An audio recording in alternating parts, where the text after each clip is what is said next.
Hello, my amazing students. Today, you're going to learn 25 professional phrases to help you speak like a pro. Welcome back to J for English. Of course, I'm Jennifer. Now let's get started.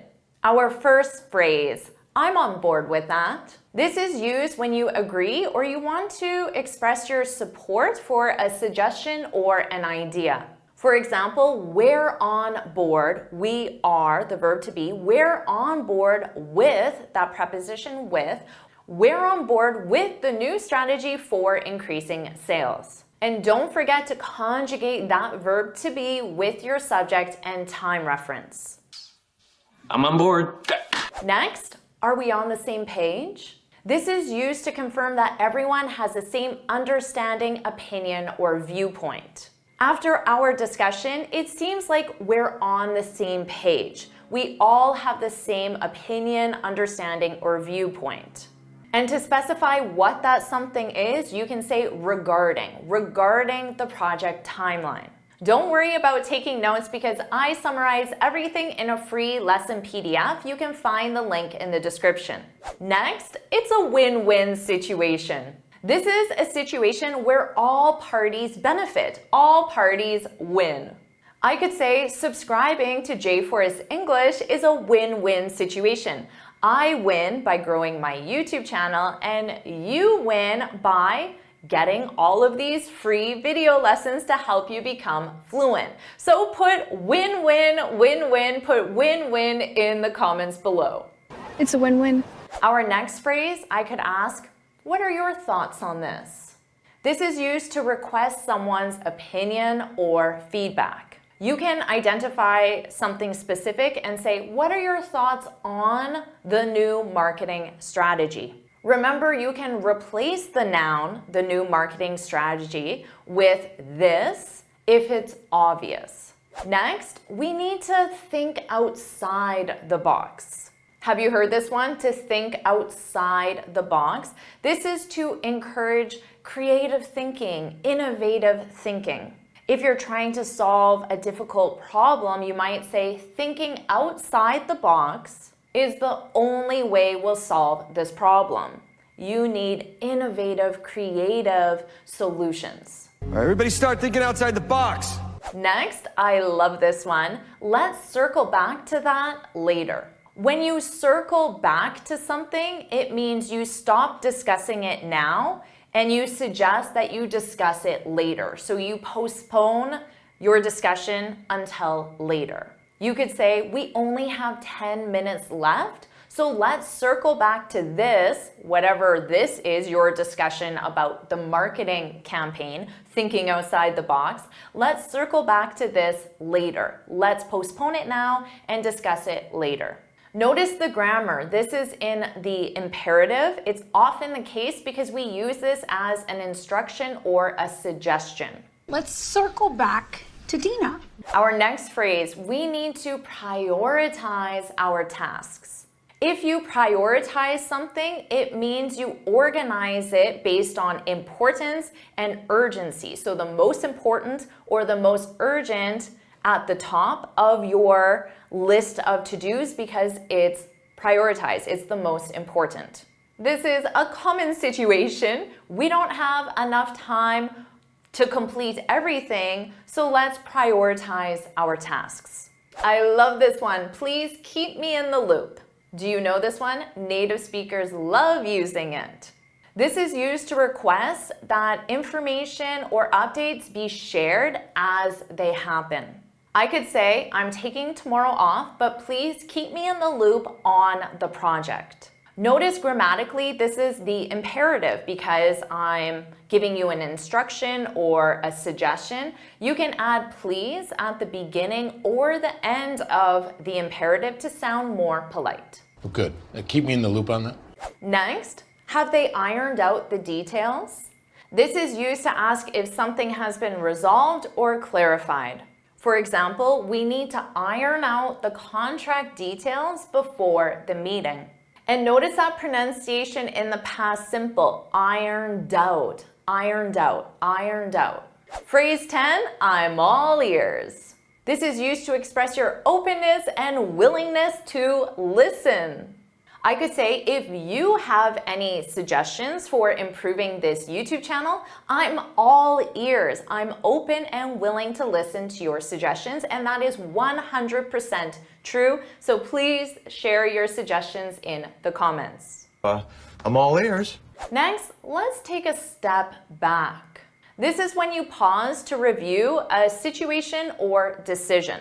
Our marketing campaign didn't work. Let's take a step back. Let's pause what we're doing, working on the marketing campaign, to review it, to make sure it is the right strategy. Let's take a step back. Notice this is also in the imperative for instructions or suggestions. This is a great one. I beg to differ.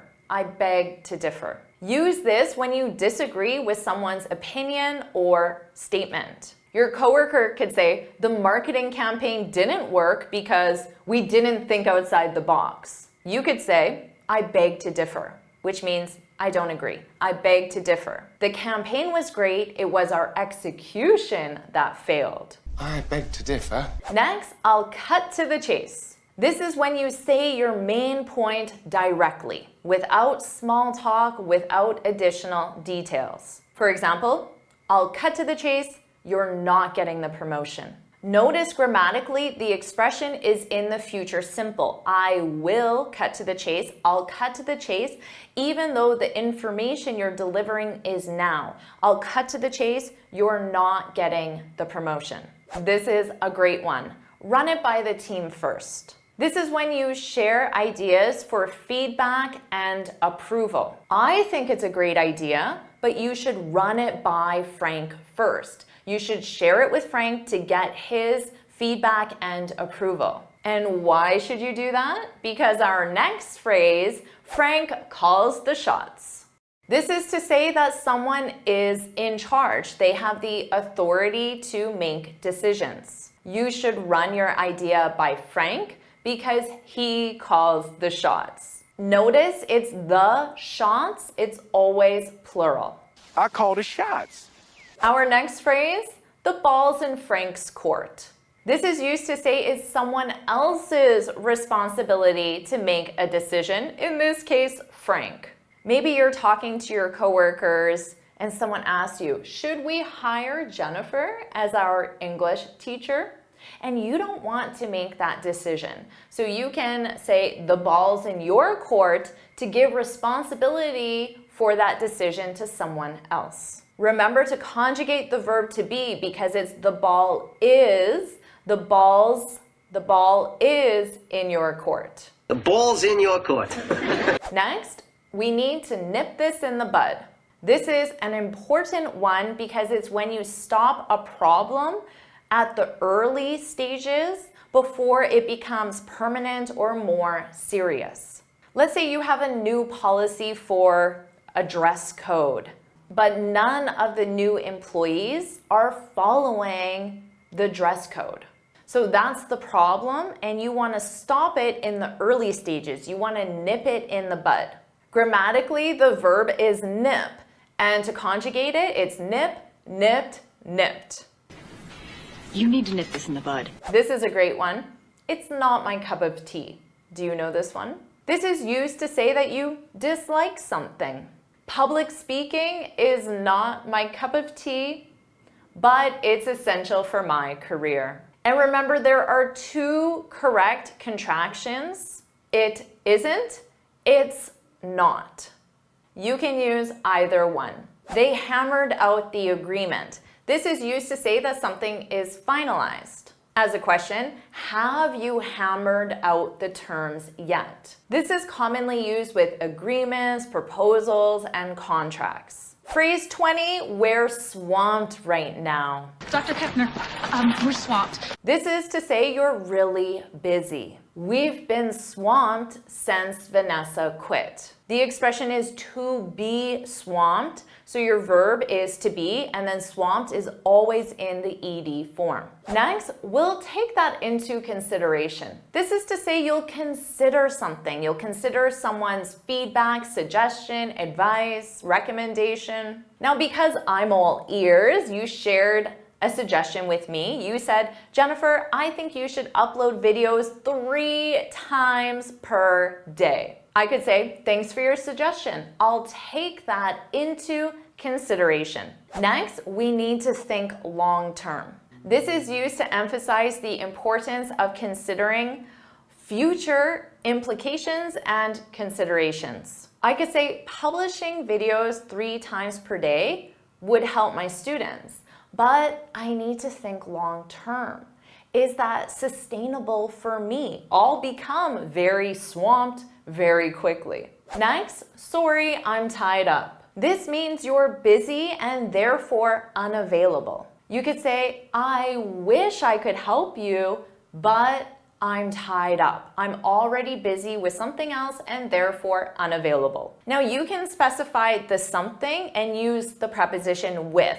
I'm tied up with the budget. Phrase 24, let's put our heads together. This is used to suggest the need for collaboration, brainstorming, or more than one opinion, because the opinion is in your head, and if you put heads together, then you have more than one opinion.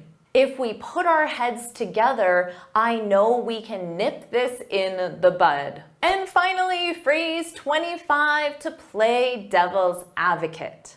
This is when you consider opposing viewpoints when making a decision. I could say, I think 3 videos per day is too much for me to handle, but let's play devil's advocate. So now I'm going to think about publishing 3 videos per day and think about what that would take, what my day would be like, just to see if it's possible, and that will help me make my decision. Now you have 25 new phrases to help you speak like a pro. Do you want me to teach you more phrases? If you do, then put more phrases, more phrases, more phrases in the comments below. And of course, make sure you like this video, share with your friends, and subscribe so you're notified every time I post a new lesson. And you can get this free speaking guide where I share 6 tips on how to speak English fluently and confidently. You can click here to download it or look for the link in the description. And I have 20 idioms for you to learn, so make sure you watch it right now.